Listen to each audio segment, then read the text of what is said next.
welcome again, everyone. And we've got the amazing Sarah with us today from SB Digital Search. And I'm not going to introduce Sarah really, I'll let her do that in a moment. But obviously we're going to go through, if you've seen the agenda, we're going to cover quite a lot today. And Sarah's got lots of tips and advice on all those different areas when it comes to job seeking. It's more than one thing, as we all know. And this, as I said at the start, this is a live stream, and Sarah's got content to go through, give you all tips and advice, but there's a nice big chunk at the end to do Q&A. Now, if you've got questions as we go through, whether it's on the actual topic in the moment or not, put them in if you go to the bottom of your screen, you should see a little question mark, actually I need to turn it on. That would help. There we go. Now you should see a question mark if you can't see it already. Pop your questions in there. And then at the end, I can spotlight them so everybody can see the questions. It just makes it easier for us to follow. If you've got any general comments, and I've seen you already using the chat, thank you very much. Hello. Then pop them in there. And those of you who have just joined the community today, because I know quite a few people have joined because of lovely Sarah here, and this is a really, really important topic. My background is in project management, unsurprisingly for a project management community, and been in digital as well all that time. But I've also been a hiring manager for probably at least half of the 20 years that I've been in project management. So I've looked at tons of CVs, done loads of interviews, and still talk about it and help people as well. So I'll definitely try and add in a few extra tips here and there, alongside what Sarah's adding as we get towards the end. And hopefully there'll be one or two things today that you go, oh, actually, I hadn't thought of that. That's a good idea. And you can just improve how you approaching CV writing or interview process or whatever it might be. So, and if any other questions that you think of afterwards, like this is being recorded, then you can come back into the same section where the community event is, and you can come back to this event and put a comment in there, a question, and Sarah and I'll keep an eye out for those as well. But I think that is it. Let's get started. Sarah, over to you. Thanks, Ben. Hi, everyone. I'm just seeing in the chat, actually, there's quite a few people that I know already, which is great. So for anyone I haven't seen, Buttaci, it's been forever. Nice to see everyone. I've got some slides that I want to share with you, but that's mainly just to keep me on track, just to make sure that I'm talking about everything that I want to be talking about. But as Ben said, please do use the chat, please do use the Q&A, and we'll save all of the questions for the end of the presentation. So I'll get through the slides quite quickly. But yeah, do put your comments in there, and then I'll answer any of your questions near the end. So just bear with me. Ben, can you just let me know if I've done this right? So I'm going to share my screen now. Yeah. Oh, no. Okay. Ben, can you see this? And can everyone see this? Yeah, that was actually the mistake I made when I was asking people if they could see my screen when they couldn't. No one said anything. Yes. Yeah, I can see your screen. Perfect. Okay, and you can still see me as well. So I can't see you guys at the moment because I'm on my presentation. But is that all right, Ben? Yeah? Yeah, all good. Go for it. Okay, so we're just going to start. So the reason why I'm having this conversation with you all today is to discuss, how to stand out in a competitive market. Now, there's no surprise, the last 12 to 18 months have been really, really challenging, and there are a lot of candidates on the market. So I thought, why not come and discuss with you, in my opinion, how you can stand out. Hopefully I can give you a few tips and pointers. It might be things that you know already, or it just might be something that you hadn't thought about, and I want to kind of also discuss with you, how you can effectively work with a recruiter like me as well. So it's just certain things that I look for when I'm searching for candidates, for opportunities, and again, always bringing it back to how you can stand out. Okay. So the topics that we're going to talk about today: building a relationship with a recruiter, how to apply for a role and stand out. A little bit on LinkedIn optimization, personal branding, which is a really good topic that I'm really enjoying myself at the moment. And then just a few on CV tips, interview tips, and AI and job searching. And then at the end, I'll answer any questions that you have. Just a little bit of an introduction for anyone who doesn't know me. I'm Sarah Buttaci, and I'm the founder and lead consultant at SB Digital Search, a recruitment agency with over a decade's worth of experience placing freelance and permanent project managers into the advertising space. So I've been doing this a very, very long time. Yeah, it's coming up to 14 years now, I think, in total. So challenges. I've just listed a few challenges on here, but I'd like you to have a think about your search at the moment and what challenges that you're facing with the market. So it could be anything. Pop that into the Q&A or in the comments, and then we'll go back to those at the end of the presentation. And hopefully, if I haven't covered it in the next kind of slides, then we can talk about that at the end. But just a few challenges that are happening at the moment. Obviously, it's a highly competitive market. The easy apply button on LinkedIn, I'm sure a lot of you have potentially used that. I put there, making things not so easy. So I think there is a bit of a flaw to that button. I think they're making it a little bit too easy to apply. And I think a lot of people are seeing, 100, 200 of applications per role. And yeah, it's becoming quite challenging to stand out there. So yeah, mass applications. And because of that, recruiters like myself, internal talent teams, and even hiring managers, we're really struggling this way with the demand. And we're having to adapt our ways of working as well in order to still facilitate the hiring process. But unfortunately, there are things like ghosting happening at the moment, unfortunately. So it's just one of the negatives of the market at the moment. And we can talk about that and maybe why that might be happening and how you can think about that moving forwards.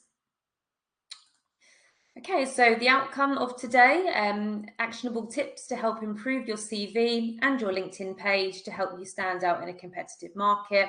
Advice on how to engage with recruiters effectively and the importance of building a relationship with those people as well. A little bit on personal branding on LinkedIn and some do's and don'ts with the use of AI as well, which is a hot topic right now. So we're going to start with, I've said recruiters are friends. So unfortunately, not all recruiters have the best reputation. I'm fully aware of that. And I think there are a lot of bad practice out there, but there's also a lot of good recruiters out there as well. So it's about finding a recruiter that specializes in your area. Obviously, you're part of this community, so you must be a project manager. I'm a specialist project management recruiter, specifically within the advertising space. So if you're an advertising project manager, you would approach someone like myself to give you the best possible chance there to be seeing roles that are specific to you. So finding a recruiter that specializes in your area is a good place to start. And then try where possible to get a virtual or an in-person meeting with that consultant. I think it's a little bit trickier to do it at the moment just because obviously of the demand, but many of you on this call have had either an in-person meeting with me or a virtual meeting with me over the last 10 years. So I do try where possible to have those more in-person interactions so I can get to know you, you can get to know me, and I just think it really helps the process moving forward. So always offer a video call or ask for a video call with the consultant that you're working with. Staying in regular contact, some of you on this call, do that really, really well. Stay in contact with your recruiter, even when you're not necessarily actively looking. You want to build that relationship earlier, so you're not waiting until you're on the market to reach out for the first time. So you really do need to make an effort to stay in contact with that person, so that you're always on the forefront of their mind. And as I said, there's a few people on this call that do that really, really well. Email updates. So for the past 10 years, maybe not so much recently, but I had been sending an email to all of my freelance project managers on a monthly basis, just to find out availability, and just to check in really. So that's a really good way of building a relationship there. So emailing a consultant with your availability, for example, or if anything's changed within your search preferences, if your rates change or your salary bandings change, keeping your consultant as up to date as possible will really help with your search. When candidates approach me with any sort of update, I'll then update the database, and then when an opportunity comes through, I'll do a search, and then I know exactly who those positions are suitable for. And then just a couple on LinkedIn here, and I guess for me, I've been posting quite regularly now for the past 12 months. Commenting on LinkedIn posts, liking and resharing content. Actually, I had a role a couple of weeks ago, and a lady did this brilliantly actually. So she applied for the role via email, and then she commented on my LinkedIn post, and she liked it also. So just that combination of contact, of outreach between kind of the email and the engagement on LinkedIn really made me think, okay, put those two people together, and I thought about her throughout the process. So commenting on posts, and like and resharing content as well. Okay. How to apply for a role via a recruiter. Now, I'm not necessarily talking about LinkedIn jobs. I actually don't use LinkedIn jobs, so I can't really give you tips on that. Though I don't think they're particularly popular at the moment. I think, again, just due to the mass applications. But when I get an opportunity through, a lot of you will see that I post vacancy on my LinkedIn, so as a post. And I'm hiring post, and that'll have information of the role. So if you see something like that, always email your application, and try to avoid sending your CV via LinkedIn Messenger. The reason for that, I get a lot of messages on LinkedIn, and if I don't respond to them quick enough, the messages disappear. So there's that risk of you just getting lost amongst lots of messages. So always email your application. Put the role that you're applying for in the subject field.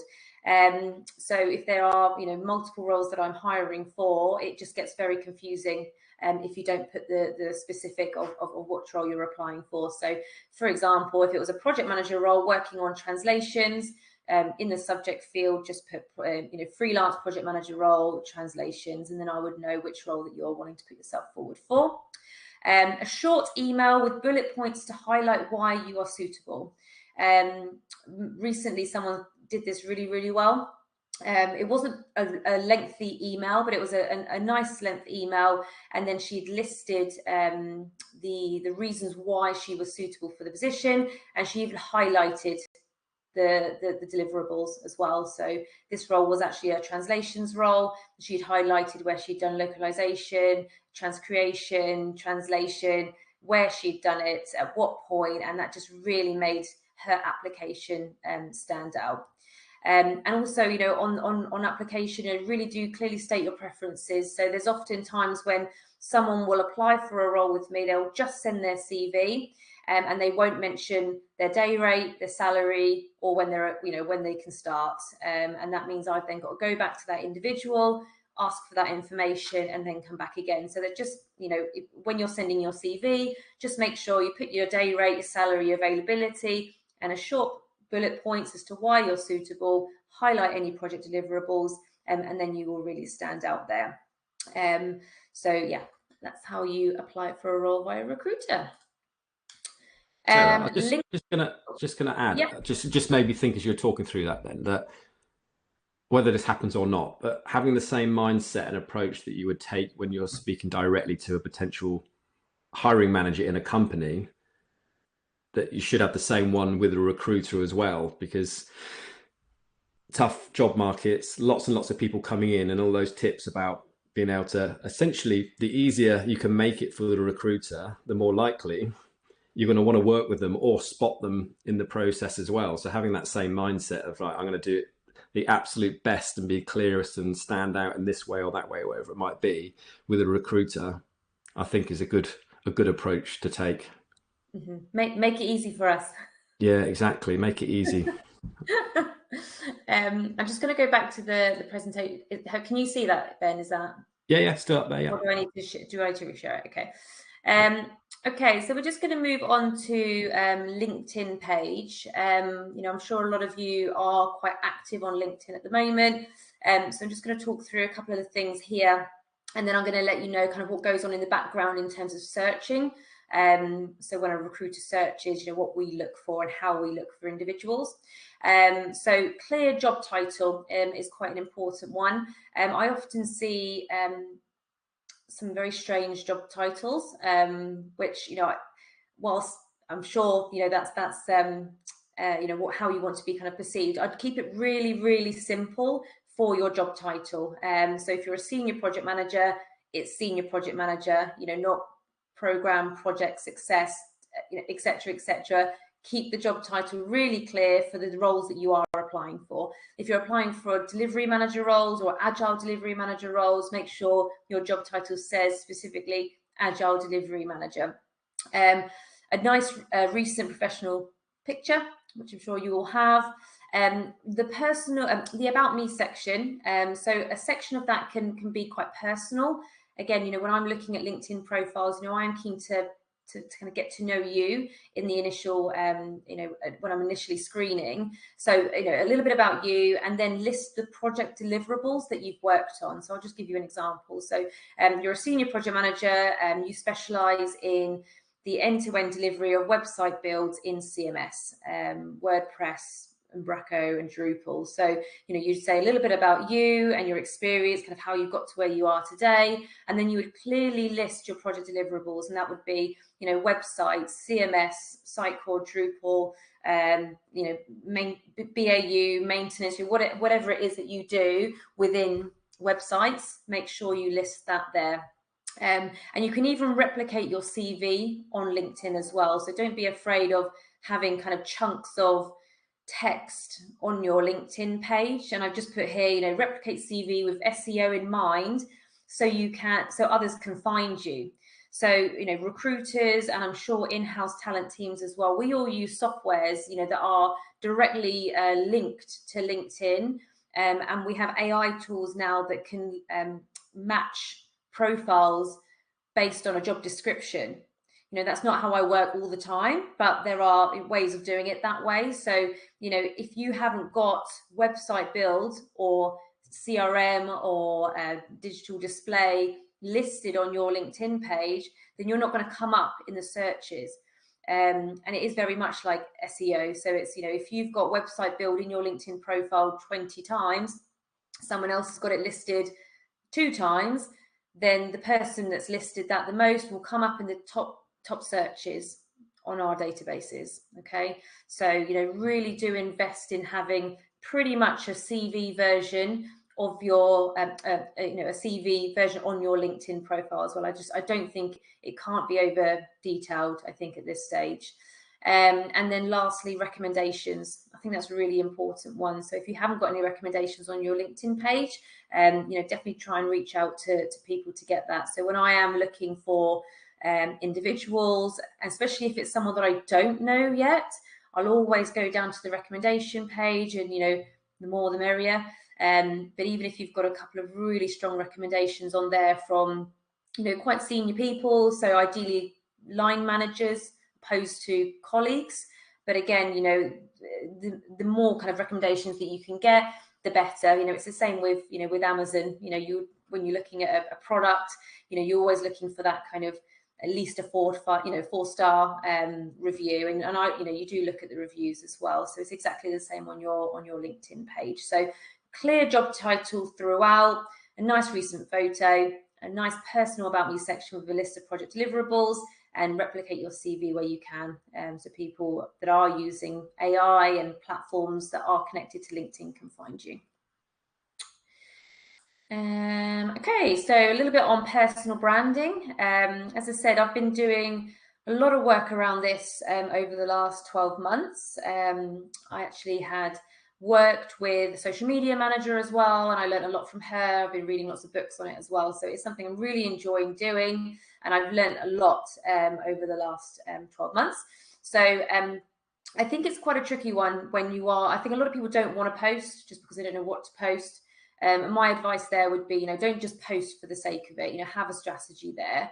And we can talk about that in a second. But if you're not comfortable posting at this stage, you could do 3 simple things to start with. You can like people's posts or engage with people's posts that are relevant to you. You can comment, and you can repost or reshare, and that's a good starting point. If you set yourself a target to do 5 of those a day, that's definitely kind of getting your name out there, and you do come up in notifications and other people's notifications, and people will see it. So it's definitely worth liking, commenting, or reposting on people's content, just to kind of build your own personal brand. I've just got some notes here as well. So going back to the strategy side of things, if you're wanting to post 3 times a week, which, if you are really looking for growth within your network, that's got to be kind of a minimum there. You could do 1 personal post, and that could be something that you're, particularly interested in. It could be a hobby, it could be family, if you're happy sharing that kind of information, but something personal to you, something that's going on in your life, you could post once a week. If you wanted to do a reshare, so if there was a fantastic ad that you saw, and again it aligns with your hobbies and morals and things like that, you can repost someone else's content and put a little comment yourself as well, why you like that piece of content. You can even kind of go and ask own questions as well. So if there's something project management specific and you want to get a bit of a conversation going, within your network, you can always do just a simple comment. It doesn't even have a simple question. Sorry, it doesn't necessarily have to be, a picture of yourself and some sort of crazy bit of insights, or it doesn't have to be like that. LinkedIn is about community and it's about bringing people together, so that sort of thing. So yes, you could aim 3 posts a week, 1 personal, 1 reshare, and either a question or something you wanted to give back to the industry, or even just a video introducing yourself, and that instantly makes your LinkedIn page personal. You can even feature that, a little face to camera piece. I know I'm terrible at them. I really don't like doing it personally, but a little face to camera piece, describing you as a person and your role and your experience, you could post that and then you could feature it, and that will just come up on the top. So someone like me, I'm coming onto your LinkedIn profile, I can see a really good about me section. I've seen the project deliverables. There's a nice video there. Let's click on that. Great. All of a sudden that's personalized you, and that makes you stand out. And trust me, not a lot of people are doing that at the moment. So if you feel comfortable doing it, then that will make you stand out. CV tips. So I actually speak about CVs a lot with my candidates that I have video calls with. So I know CV writing can be quite difficult. So I'm always happy to help with that. And I think sometimes it depends on the role that you are applying for, freelance versus perm, that sort of thing. So, it might be worth having a couple of versions. But again, going back to kind of the SEO side of things, if you can put as much of your project deliverables in there as possible, then you will be kind of ranking higher on the searches that recruiters or internal talent teams will be conducting. So I always say, you could have a picture of yourself if you want. I don't mind either way if that's something you're happy with. A nice about me section, a key skills with your project deliverables there. So website builds, display, CRM, mobile applications, data, that sort of thing, that needs to be listed in like a key skills section there. I would definitely avoid CV writing companies. I don't know if anyone's used a CV writing company before in the past. I've seen, unfortunately, some companies just kind of regurgitate the same CV, but for everybody, unfortunately, and people do pay a lot of money for that as well. And I actually had an incident a few years ago where I had 2 candidates that I wanted to send to my client, and they both had pretty much identical CVs. They both had gone to the same CV writing company, and obviously they didn't know that. It wasn't until I got both the CVs in, I had to let them both know that they've just wasted their money, because obviously I couldn't send either of them, just because, they matched. Text not too small. Ben and I were actually talking about this today. So I wear contacts, so my eyesight's not great anyway. Just make sure the text, you're not making having a small text just to fit into, say, 2 pages. I've put here 2 to 3 pages max. That's my preference. Some others, may say you need to have more. I think 2 to 3 pages is sufficient, but I wouldn't kind of have too small text just to cram it all in. So I'd prefer to have less text that's slightly bigger, more kind of key skills section style, and then your experience to one side. So CV templates are really good. I've been told, again, this is not how I work, but CV templates sometimes cause issues with the ATS systems that maybe bigger corporations might use, where they can't kind of pull the buzzwords or the deliverables out of your CV. But if you're working with a recruiter like me, I love a CV template. I think it's just an easy way for things to be laid out, much nicer, easy to read. I think on average, I probably spend 10 seconds looking over a CV before I make my judgment if that person's going to have a further review. And then if they have a further review, I'll go through the CV in a bit more detail, have the call, etc., etc. But if you're not grabbing me in the first 10 seconds, then I'm going to move on and I'm going to go to the next application. Okay, so just think when you're doing your CV and make sure it's really nicely laid out, nice text size, good list of project deliverables, highlight things for me, make it easy for me to see straight away that you're going to be suitable for the role. So interview tips, these ones are pretty standard. Just clear audio, good camera angle and quality, good internet connection, professional background, avoid distractions, avoid checking yourself out. We've all been there. We can see ourselves in the corner. Take a breather, let the other person speak if they need to. I do feel like virtual interviewing takes a little bit of practice, even though we've been doing that now for a good few years. But do take a breather, allow the other person to say something as well, and just relax and enjoy. It's a bit of a bizarre way to interview, but I think it is something that has stayed, even though people are going back into the office now. Most interviews are still happening virtually. Make sure you avoid kind of coffee shops, things in your ears, things like that. So just try and have a nice kind of clear space, nice and quiet, no distractions, and hopefully you'll come across well. AI and job searching. Now, I'm a bit, well, you can see here, it's all the don'ts. I think, there's definitely a place for AI. I don't think it's necessarily going to help you with your search. I put here, don't use AI to write your CV. Don't use it to write your cover letter if you want to do a cover letter.